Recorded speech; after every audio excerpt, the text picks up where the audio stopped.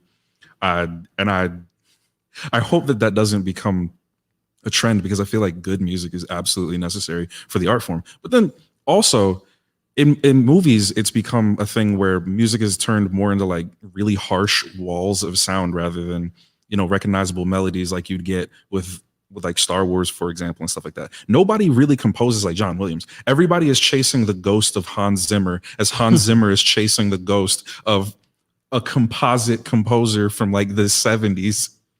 And what it's turning into is it's turning into like a lot of bland soundtracks for movies. And I would really hope that the same thing doesn't happen to video games, because we are the primary consumers for video games right now, right? Mm-hmm. So like if any of us are like, I'm not playing this because the soundtrack is weak, right? It's turning into a thing where there could realistically be a wave of children that are growing up saying like, oh no, it's fine, I'll just give my money to enormous pop stars through Spotify in order to play this. Yeah, and like we don't really care about anybody else doing stuff, even though you wouldn't have games like Journey if it wasn't for the music. Oh, Journey, that was on PS3, right? Yeah. Yeah, that game was beautiful. Yeah, like the art needs to be respected the whole way through the process. Elsewise, the art sort of ceases to exist, and then you find yourself in the same sort of struggle paradigm that we find ourselves in with many other art forms, where you're either a technician who's looking to get sponsored, you're a marketeer who is forgetting how to do what they started in the first place, or you're a performance artist that essentially just Maria Abramovich's your way around trying to get people to buy t-shirts and tickets. Yeah, I get what you're saying. So basically, like, if the youth is acceptable of crappy music, then crappy music and gaming won't even be necessary anymore. They just throw whatever out there. Yeah. Kind of like how Crazy Taxi wouldn't be as good as it was if it wasn't for the music. Oh, yeah. Or like everything, like every Steam code will come with like this nice little data backdoor where they're like, no, guys, we didn't put any music in it. We know, but you can connect your Spotify through your Steam account now, bro. Oh man, I hope that's it exactly how immerse, bro. That's gonna be horrible. That's already happened. Really? What? On consoles, you can play Spotify while you're playing your games. Spotify and Pandora. Oh snap! Have you heard the new Drake, bro? Yeah, that been on PS4. I used to do that. PS4, yep. Or you can play Spotify when the ad flies by. You like, all right, cool. Oh man. Yeah, if you turn on your Spotify or Pandora, like I had Pandora back then, PS3, I think it'll like mute the game audio, but keep like the sound effects on, and it'll play like the music while you're in the game. Yeah, I mean, which is fine if you need a break, but I feel like if you let it go too far, you could find yourself in a situation where there's another lane for new composers and quite possibly like some voices of a generation that just gets absolutely shut off because it's so much easier to give that money to Universal. Mm-hmm. You know, because everyone's going to tell you that you should like Olivia Rodrigo and Ariana Grande, but you know, people aren't being, people aren't being force-fed chromatic medians in a Fire Emblem game the way that they're used to. Well, I got to say, they said, No, I said, yeah. Yeah. That's what they do. With them concerts they be having on Fortnite. Yo, Fire Emblem music is fire too now. Boy, that war music, oh my gosh. Like Awakening, Path of Radiance. It's like, oh my gosh, man. The music in Three Houses is so gorgeous. I haven't heard it yet. Sometimes I'll just wander around in the middle of a map and then I'll press the X button just so I can hear like the lit music playing for like on loop for like 20 minutes. It's really cool. Or like you'll kill certain bosses and you'll get like, I can't remember what the name of it is, but if you look it up, it's under Dimitri's soundtrack. But the it's got this driving sort of cello bass line running through it. If that's the right instrument for it, look, I'm not really that cultured with it. You feel me? But the music in it is beautiful. I would sit up on cutscenes for like 20 to 30 minutes at a time, just based off the strength of whatever song that they're playing in it. And that's a big reason why I've played through the game 3 times already. Three Houses. Yeah, Three Houses is dope. Yeah. Nothing was cooler than in Awakening. I like how they did it in that one, where like they'll have the map music and the battle music was like a remix version of that, but like more intense, dude. That's Fire Emblem know how to do their jumps, man. Yeah, they really did. Yeah, and I really hope that stuff like that never goes out of style in the video game industry, because I feel like it's one of like the last bastions for like legit art in a package, you know? Yeah, it's still there. It's just not as, I guess, the games that people are playing now, like Fortnite and Call of Duty and all that. It's just people are so much more into those games and other games like that. That's why the music is not getting out there like that. I need Like, you to stop saying Fortnite. Like I'm just saying, like Fortnite games like that, Feels the type of way, Tindo. they ruin it. They really, The type of way, bro. You know what we really need? they really ruin it. We need for 90s music to stay relevant and like our current gaming music. Y'all don't understand. Like, there's some soundtracks where they bring like the 90s theme, like Sonic CD, See, I don't want that. Mario Hoops 3-on-3. What? I don't want that. I love that. I Have need you that. not? Have you ever heard Mario Hoops 3-on-3? Yeah, I've heard it, but Hold on, music I'm gonna needs play it to for you real quick. evolve. We Hold on. can't be stuck in that same. That style that Sonic CD had was that new Jack Swing style from the 90s. So I Like used it's to good, but we don't want to be stuck there. Yeah. You don't like that? It's a banger. What I'm saying is, It's we a can't banger. get stuck in that. I Like, we know. got to evolve. No, we can Good. definitely evolve, but I'm saying like it needs to still stay in that rotation, man. You know? And some games have that. I mean, So- now you can like rip elements from different things and like bounce it all over the place. Like the drums, the drum loop going through that is a UK two-step vibe. So there's artists nowadays that have taken it and run with it. Like if you've ever heard of a genre called future bass, there's future garage, spearheaded by an artist from Bristol called Sorrow, and the guy does phenomenal things by taking the EDM hard rees bass trap stuff and then putting it on UK two-step drums and then putting vocal samples and strings on it because he's British. Now, with that said, the evolution that Will's talking about is absolutely essential because you know, without that, the music becomes like bland and boring. I'm sure you can turn on 103.3 and you can get exactly what I'm saying. But like having these ideas represented in these songs be at the forefront of composers' minds would definitely be lit. So with that said, I feel like it's like a nice little bridge between would be like teaching people about the classics and making sure that people are still incentivized to do their homework. So that way the really dope ideas never go out of style. We don't want the baby beats. That's what we don't. We don't Oh, want them little the the babies. them We don't want the Scooby Doo sea chase shanties. beats. Boom, boom, boom. Get in the barrel and then the Mario. I get what you're saying. Yeah, it does need to evolve, but at the same time, I'm just saying, don't forget the rest. It's good, yeah, it's good, but I don't know how you the got to babies made a career out of making the same 5 songs. I have no idea how he's done it. That guy's amazing at getting his music out. But I actually watched a video recently about Metroid Fusion back when Metroid Dread trailer first came out, and they were saying how Fusion's music made that game feel like terrifying. Whatever. Yeah, it was supposed to be a horror game. Yeah. Wow. Okay. It's just the ambience and just the, like you would hear like the footsteps like doom da da doom doom doom doom doom da da doom doom doom, and you would like be like, because that game puts you in an immersion of you're on this place and there's a virus around you that's infecting things and you're weak. And 2020. there's a stronger version of you just walking around, and when you're in certain places, you just hear something. Multiple copies. Yeah, it was terrifying. It was good. Like, and you the ain't immersion gonna of the bump to music it, on yeah. that was crazy. I didn't even realize it was a horror game until much later. I was just having so much fun with it. That's why I can't wait for Dread. It's gonna be the same way. Oh yeah. Like, you ain't gonna bop to the music, but it's gonna set the tone. I'll be bopping like, yeah, I'm running for my life. Yeah.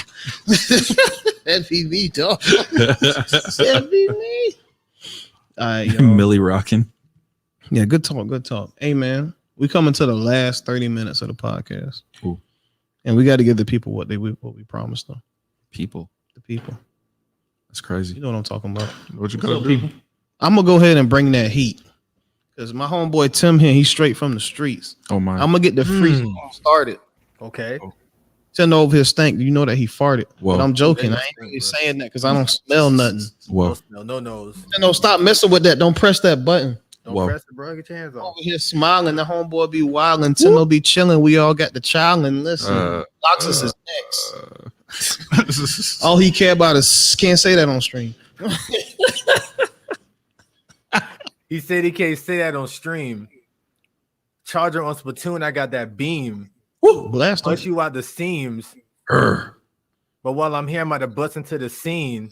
Ooh. Oh. Bust into your crib with the mask, call me Scream. Ooh. Slice you up with the knife, boy. That's your life, boy. Ooh. Now you dead, call me Death. I got that scythe, boy. Ooh. Bust a sword in one hand, call me Cloud Strife, boy. Ooh. Holiday season. has to be over Nintendo because he's about to end, yo. Ooh, end Nintendo, end it. It can't end with me because it got to end with Tim. You see, Oh God. we bought this man here just to spit them bars. Matter of fact, when I want to drink, I go sit at bars. Okay, we sitting. Okay. I like ice in my glass. Okay. In my other hand, there might be a nice. Ooh, what else? I think I have to say pass Hold on. Okay. Ooh, Get what out. else? because the other word that I probably would have said would have got us crashed. Because we ain't lying. Okay. Matter of fact, when I rhyme, Ooh, I think the other words rhyme. bars. So like the down B from Melee, I shine.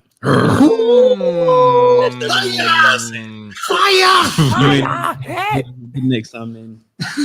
I think money comes from ATMs when you put checks right in. And I'm about to pass it to my boy because of Riverman's in. Ooh. Yeah. We got you started now. Go ahead. I can't like curse and use the N word, so I gotta You gotta think. I gotta You're bad, boy. Too much young thug. it's gonna be like thesaurus. it's gonna be like Cassidy on the old school rap DVDs. Yeah, man, Like, I'm gonna be Cassidy, rapping real dog. slow, dude. You gotta Will Smith that joint. Yeah. You gotta take your time with it, man. IXM were the original initials. I broke the game like the first time white folks passed the ball to the black man to dribble. Used to be you could take the one step, grip the rock, and then you shoot. But I'm the living proof. You can do whatever you have to get the money through the roof. And the reason why checks get signed, I do what I feel so inclined to pay the cost to be their own boss because I'm every bit holier than thou. You can see it in the star signs. Ooh. Young Lord, illuminating every single path. You can do whatever you want. This world is infinite, Jack. Still a young God, still a young king, the young Lord. Anybody sleeping on me can never snore.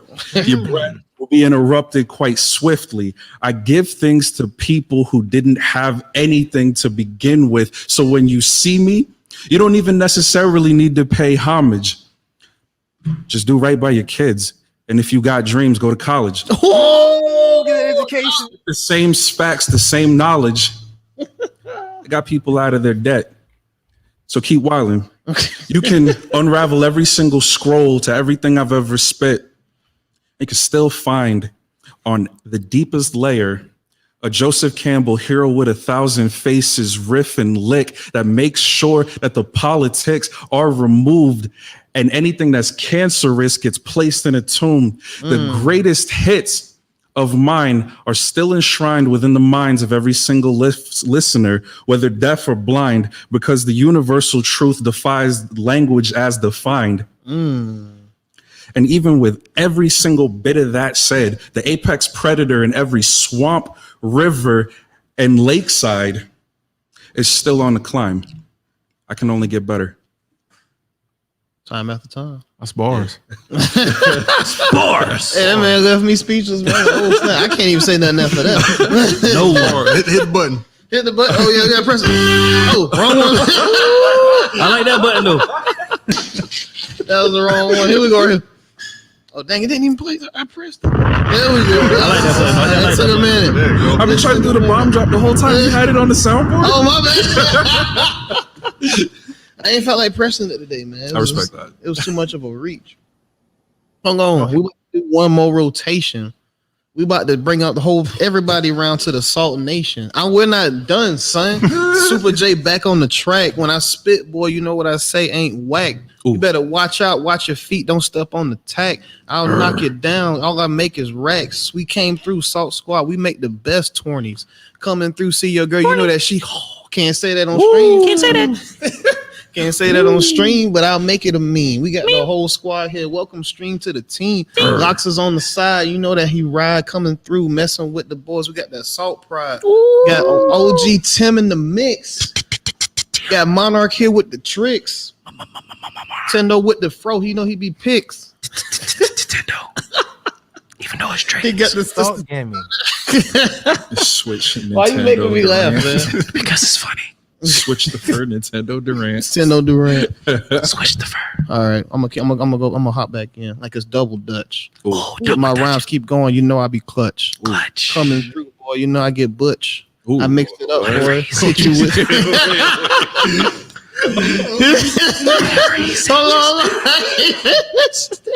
Hold on. Gaming Productions. You talking about pause? Get you canceled. Can pause get you canceled? Can it really? I don't know. No, I don't think so. I'd say pause. My rhymes be crispy. You know they get crisper. Okay. And on the side, I don't know why he whisper. He low. The Yang Yang Twins. Oh my. Yo, you know they did that song is ASMR. What song? Whisper song. Whisper. Yeah, it is. Not ASMR. Stream, let me whisper in your ear. Tell you something, girl, that I like to hear. No, don't do it. Stop it. You want to go home and play Smash? I got a Wii U. I bet we can play it on the Switch too. Ooh, bars. Yeah, y'all be wild, man. I hate y'all. Yeah, they Especially got Nintendo. GameCube controller ASMR, dog. It's pretty wild. So, Tendo, when your album dropping? It'll be sometime this year. You know I was gonna ask that. I don't want to give no time because life. Oh man, Right. Yeah. I got a little girl that'll be here sometime soon. Congratulations again. Shout out to my boy Killer 12. He just dropped this tape, the Hate Arnold mixtape. It's on all platforms. Oh Go check yeah, it out. I saw that. Yeah, I saw that on Instagram when you were posting that. Yeah, but that joint rocking, boy. And I'm on that joint.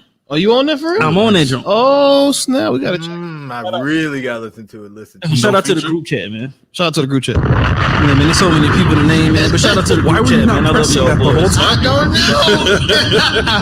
I didn't want to spam it. Oh my god. We gotta get some more. We gotta get some more sounds. Legendary. Legendary, man. I don't know why something about the bomb just dropping this hot. Hold on. SSD Pro in my stream chat just had a bar. I like this. That man said Nintendo about to get a hiss. When they see this stream, it's gonna be cease and desist. Oh, He also gets a bomb. You get a bomb. You get a bomb. You get a bomb. yeah, Everyone they gets a shut down another project recently. It was the Metroid Prime project that was supposed to be from 3D to 2D. They made a 2D version of it. Nintendo said, "Nah, y'all good. Don't do that." Nah. Somebody give him a sub for that. You know what I'm Right. saying? Body. Actually, Yeah, I'm over that. Oh, never mind. Excuse me. Back to you. Did they body people? I heard. Who? You think so? Project Melee. Oh yeah, they did. damn. They They out body, the they hype. body Project Melee. They came back out of hiding. got another ROM site recently also. Oh, wait, that game's still alive? They got I want to some- play. It goes under another name now. I think they continue the project. want It's to something play. else. Yo, shouts out to Slippy keeping the Melee community live online, man. Have you played with Slippy yet?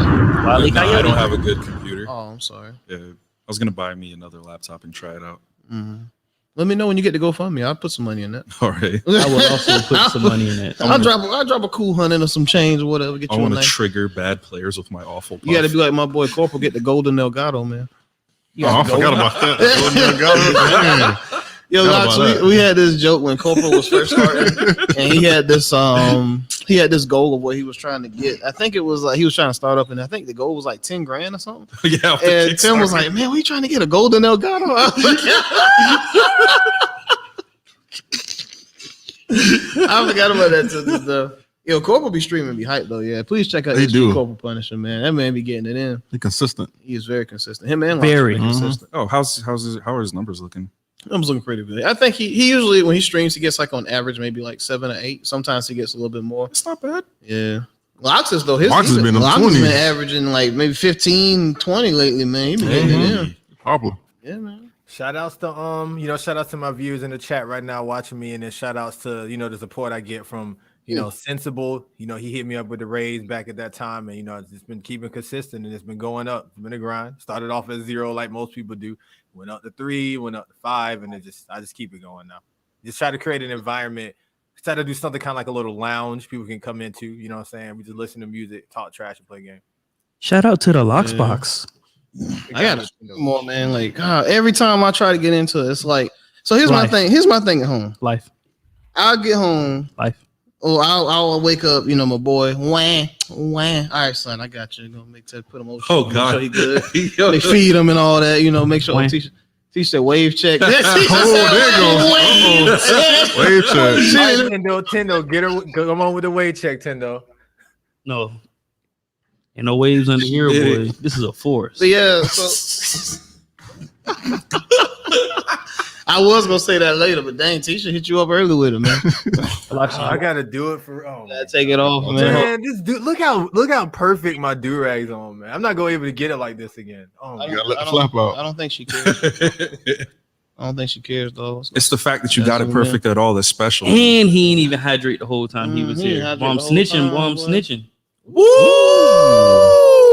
Wait, a surfboard. There's just some tsunami coming in Atlanta, Georgia, and we got a big wave coming, bro. Surf? Yeah, surf, boy. That man get the Pikachu surf. Hey, that might be HMO8. any more than that, y'all gotta pay. What is going on? Hey, Loxus, boy, you walk up to him, you just Loxus, you surf, just flush everybody up. And depending on what game it is, boy. Ride the waves, Boy, ride the waves deep. Dang, I know. boy. Over there drowning, boy. We call you H2O from now on. Woo! H2? Oh, you got a careful top back Yeah, I on. got careful. Everybody's just watching him right now. Everybody's just watching me put the do rag on. Oh man. Trying to learn something. Hey, waves. Big drip. Hey, tell him waves, water. Time to do rag is an art. It is. It is. Yeah, I'm gonna get back into streaming at some point. That's why my Man. waves I are messed up got now. to stream. It just be Life, so man. hard. It'd be so not doing hard. As soon as I Try. get comfortable streaming, you know, my wife need me, my baby need me, and then it's like I don't feel like doing it. I got to get back into it. I miss the old days. I miss having you on my stream, Tim. You Yeah, come dude, I over, miss man. that, We dude. be gaming. That's gonna be dope. Yeah, I miss it a Those lot. are the great. We all days. missed him. I Remember miss that to be miss him rocking the me most. at like 90% of the games we play. Yeah, man. We used to run them sets in Smash 4 and whatnot. Well, we got what was that? What was that game we said we was gonna play next time? We gotta play some Guilty Gear Strive whenever we get a Yeah. chance, man. Oh, hit me up. I want to play too. Get me on that. Oh, who do you play, Loxus? I use Geo. Okay. And they Okay. messed around. They got a mod for her where shout out to Kat from Gravity Rush. They put a mod of her costume in there. So it was a rap after that. I'm on floor 8. Modern that game Hey. already. They ain't waste no time. They Boy. quick with it. Yo, man. they Bro, made they got Pepsi Man on Soul, bro. Like, and then instead of his sword, he got like a soda machine, bro. That's horrible. they got That a shit is so good. dolphin. He's one of May's Oh dolphins. no. They call him Potemkin. You know what's crazy? I thought May when I played online, I thought it was something. I didn't see any Mays. Yeah. So is that just a meme thing? Well, I mean, I'm playing on like the lower levels when I play online. I don't see any Mays. Yeah, because you're I probably played May like one time. From what I can understand, like a lot of the Mays come out in mid level because That's it. like her fake stuff is actually still pretty tight. So if you, her entire character at this point is a knowledge check.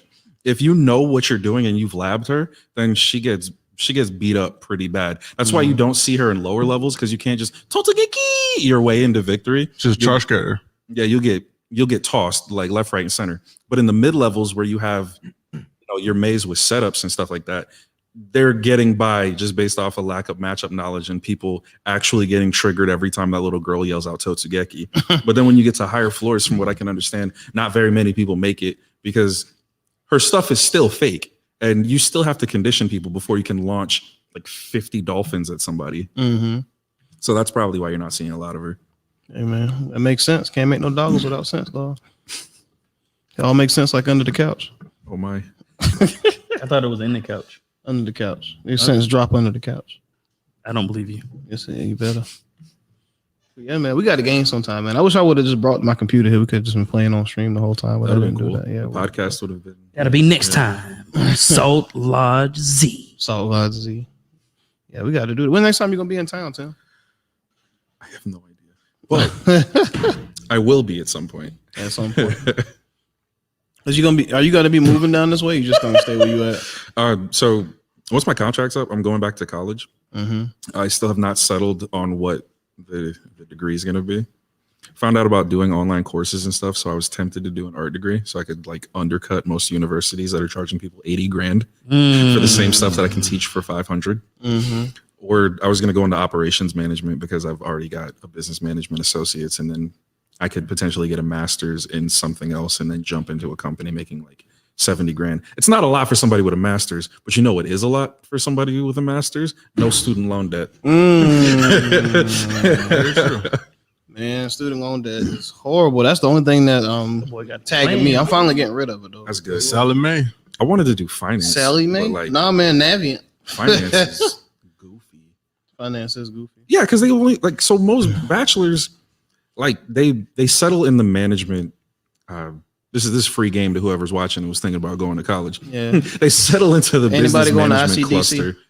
Yeah. There's this one kid on YouTube who in 14 minutes broke down his finance degree, and I was horrified. The kid, he took a bunch of gen eds for his whole first year. Then the next year was business fundamentals. It took him until the end of his junior year before he ever got to a class that had anything to do with institutional investment. But those are 65% of the job opportunities available to you whenever you leave college with a finance degree. So why do you have to wait until like the later half of your college career before you get classes relevant to your that doesn't make any sense. to your career? It's super weird. Yeah. They do that with a lot of stuff at colleges, man. Yeah. It's just insane. Did he go to ICDC? Nah, he went to a school in San Antonio. I don't know. Education Connection. Education.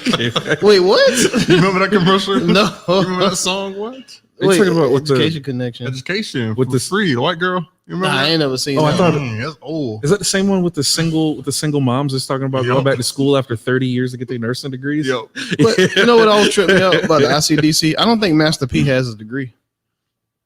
He's got a degree in finessing. He came up on $50 million. I think it was off of He's Sony. promoting a college with no degree. He might have one. Does it Master P have a degree?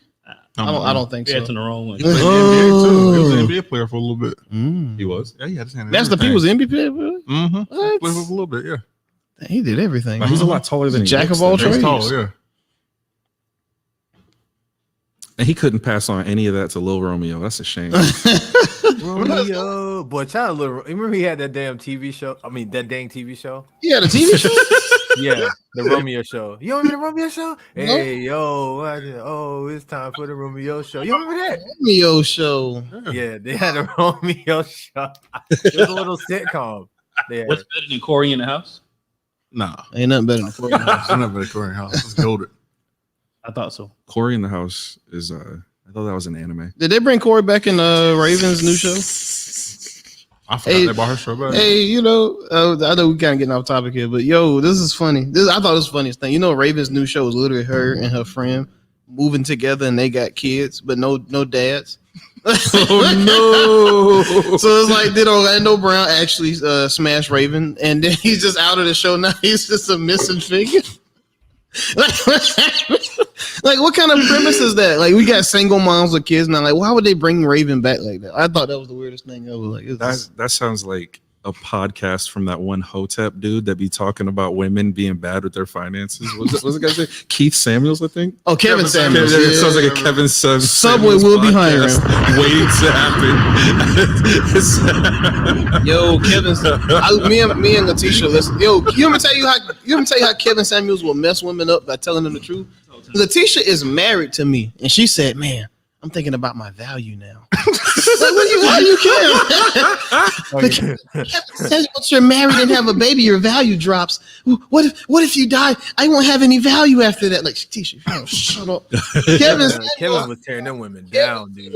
Influencing women. Like, that man be spitting some tearing truth. them Bro. up, He's like Future with he's like Future with a social media platform. I don't really understand like why women are listening to this man under any circumstance. And he be spitting some truth now. You really got to listen to him. Like, some women be trying to contest him. So a lot of his stuff is It's like the truth relative to men's experiences, though, because nobody values our mental health. But, it has nothing to do with shorties. not to promote Kevin Samuels, or just be riding on him. But a lot of those women come in with the same universal fact: all men are trash. That's not true. You can't say all men are trash just because you keep chasing the same hood dudes. Yeah, the ones that come out of prison. You got to get the nice, genuine guys. or edgelords with Got to get tattoos. like you got to get people like Loxus, man. Like, he be sitting over there. Get people like Loxus, man. You see them waves? You see them waves? Gosh, See how articulate that do-rag is?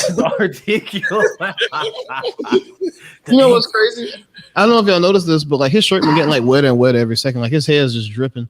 That what, dude? That doesn't even make sense. Setting the mood. Look at that. Oh my No God. move. You got it, bro. Oh man, Can you imagine? he's about to turn off the stream and smash. You the want to turn road, off boy. the street? Oh no, yo, why'd I say that?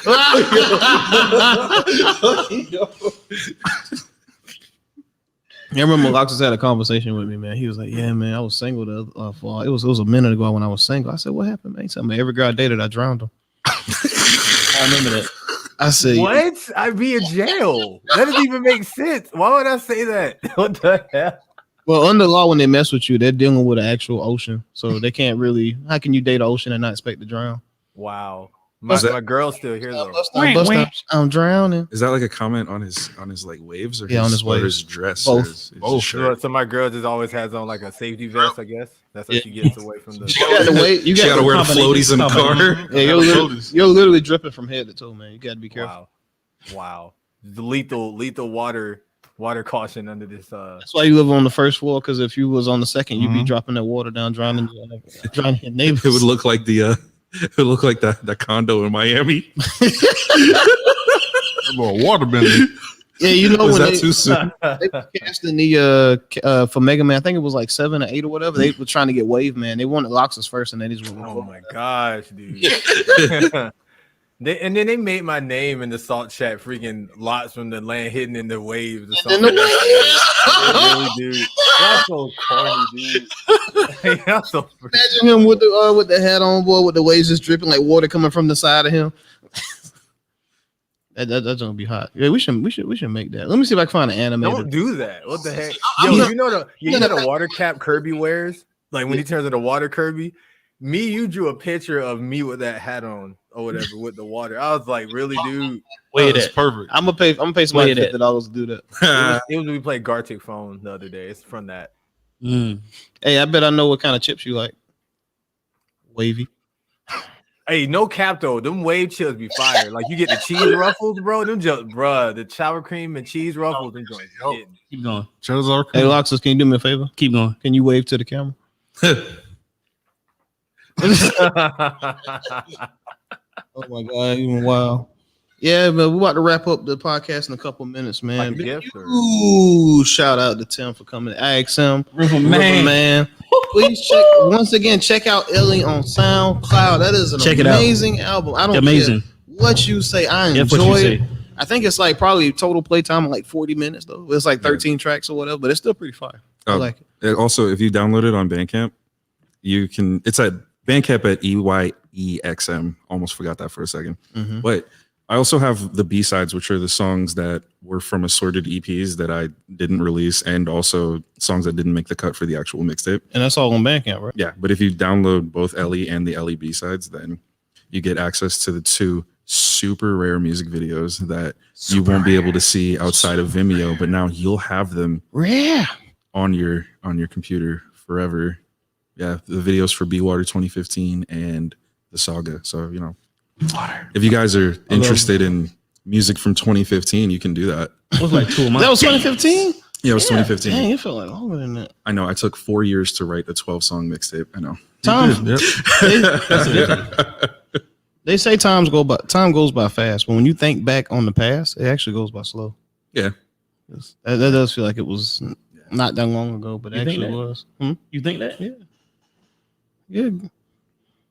It feels like I've known y'all forever, but I met y'all like 2014. Yeah. It actually ain't been that long. I mean, that's a long time ago. It's been a long time since I had the profile picture with Drake Tom caressing Sawyer? Kawaru's face. You got to bring back the Tom Sawyer profile, man. You got to do it like for the anniversary. I was just, I don't know. I was just on some different stuff and figured that like I wanted to change my Facebook name. I was Akira Takahara from Eden of the East for a while. Oh, no. Yeah. I remember asking you when we got to his house, I was like, does he know you about Tom Sawyer? Because I was kind of unsure. I was like, what? I ain't know what the hell this man name He was calling him Tom the whole time. Hey, Tom. What's going on, Tom? I actually let him. Yeah, he did. He said, my name is actually Tim. I said, oh, so it's Tim Sawyer. Bro. I was going through some stuff. While we got you here, because we asked everybody this, what's your favorite anime, Tim? We gotta talk about anime a little of bit all first. time. Yeah, just a little bit. Super obscure pick, but I stand by Razafan. Oh, I thought you were gonna say Hunter x Hunter. Why Razafan?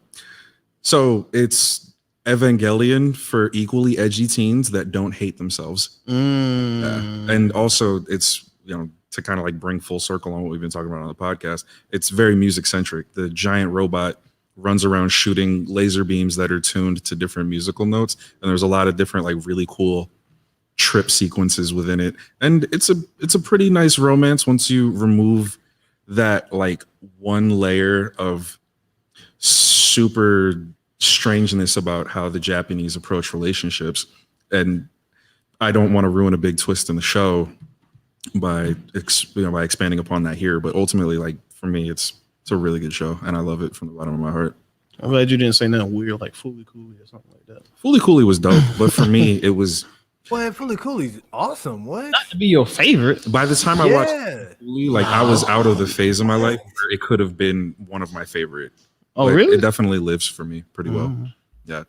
I mean, because when I was being edgy and trying to see like video metaphors for my, like, I don't know, I guess to put it poetically, my blossoming manhood, I was busy watching Naruto punch ladyboys through glass mirrors, you know, and watching like equally edgy Japanese high schoolers that like to bleach their hair, cut spirit monsters with gigantic great white shark teeth, you know? So I don't know. It flew over my head. Plus I didn't have cable. So by the time I got back around to actually watching it, the point in my life where it would have found a nice space in my heart was already gone. But that Pillow soundtrack, godlike. Oh, Loxus, Tim here is also a huge BoJack fan.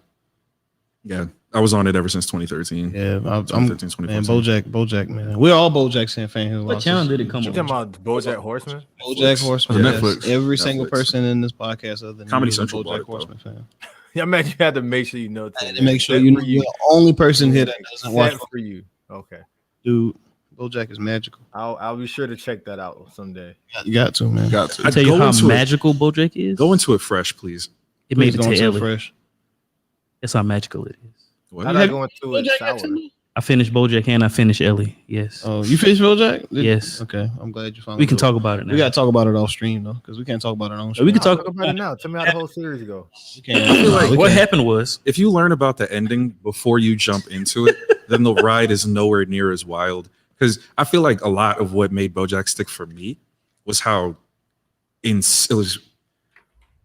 There was nothing like watching that first season and then not knowing whether or not you were going to get a second season, because the way that first season ended and the critical side hate that so many people were giving it, I wasn't sure if they were going to renew it for a second season. But that first season was so friggin' poignant that if that point in time had just been what BoJack Horseman was known as, that would have been the cult classic that people were raving about as an unsung hero for like as long as the internet remembered it. But, you know, now you don't have to worry about that. You can binge all 7.5 seasons of it. But if you're going to do so, it's best to come into it fresh, because if you know too much about how it ends, then the ride, which is the most important part of it, is going to be really messed up, and it's going to lack a lot of the tension that made the show. That's one of the messages they say at the end too. It's about that ride.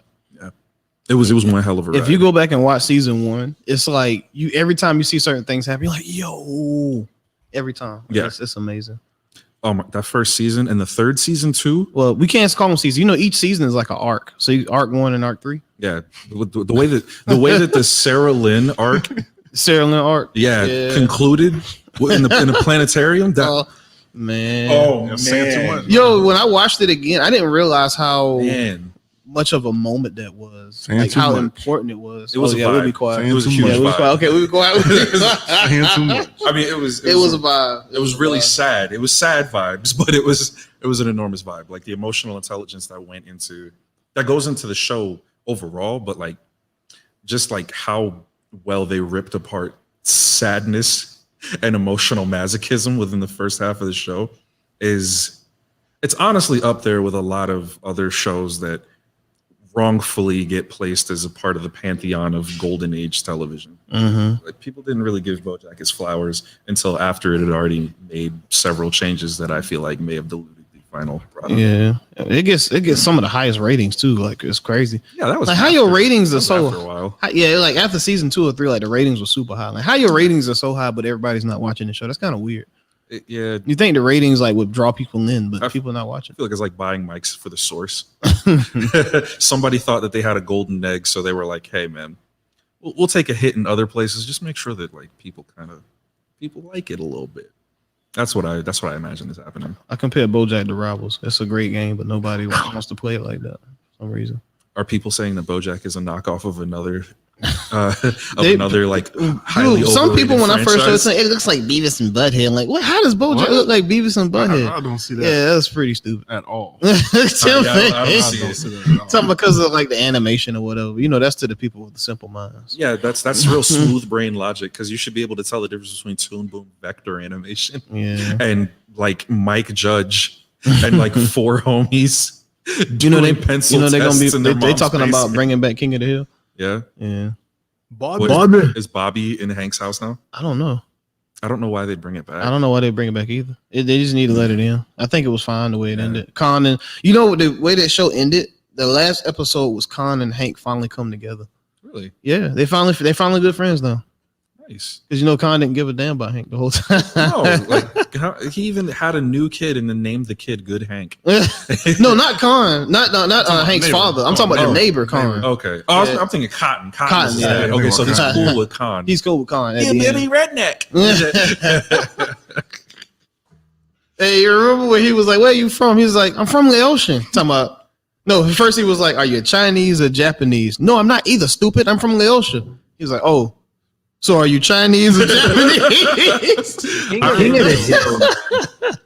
That show, I didn't get it when I was a kid, but I get it now.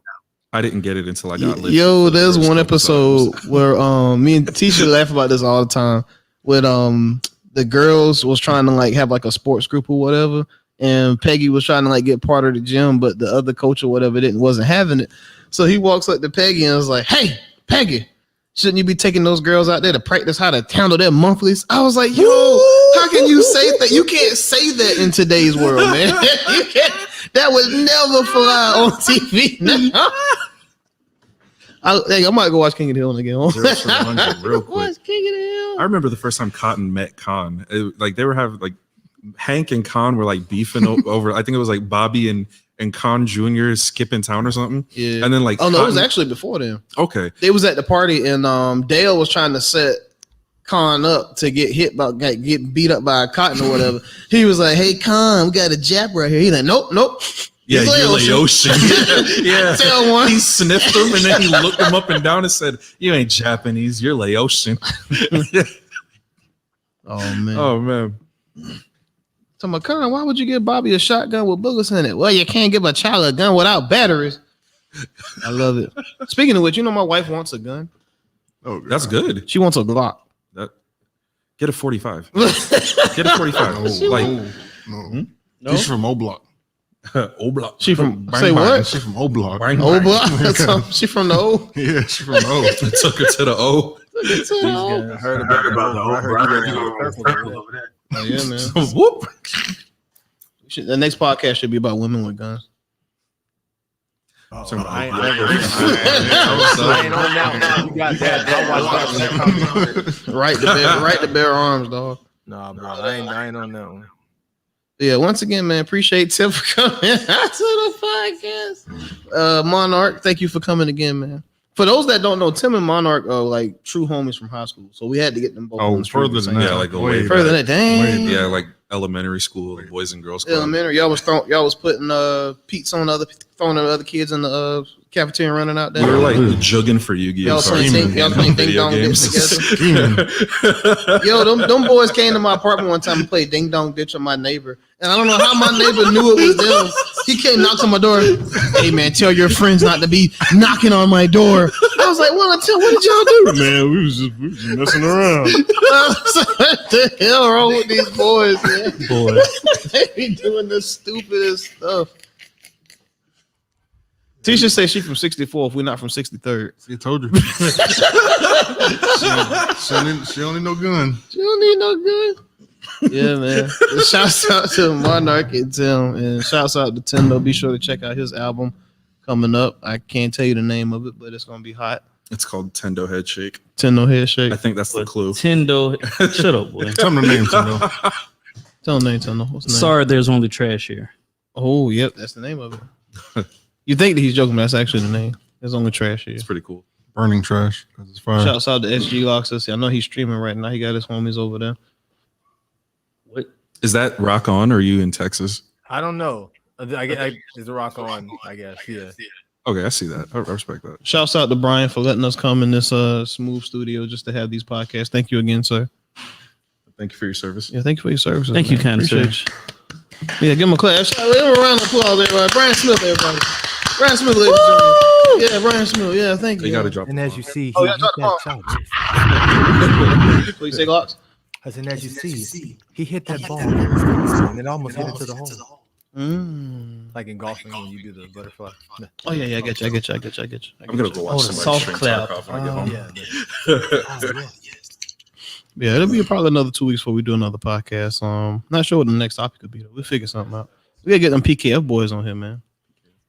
PKF, you remember PKF? The Myrtle Beach boys? Oh, Myrtle Beach boys. Oh, I had to say Myrtle Beach for you to remember. Myrtle Beach. Myrtle Beach. Oh, those are some really cool guys, dude. I missed We them. gotta get X Nasty on here too.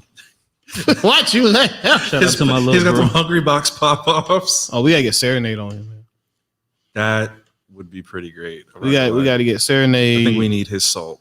And we got to get Eddie from PKF so they can just cuss each other out the whole podcast. It'll be the NSFW podcast. Hey, I'm down for that. If we get 2 people on here and they just curse each other out the whole time, can we just not just publish that? But You just let the gotta people bomb hear it the entire time. Yeah, just bomb it the whole time. I go, so I'm gonna go ahead. Godlike. Yeah, thanks everybody for tuning in, man. It's been real. It's been fun. This your boy with the Salt Squad signing out. Peace. Hey, where Corporal at when you Yeah. I don't know what he had. We need him. need me some corp. I'm gonna go watch somebody stream Tarkov.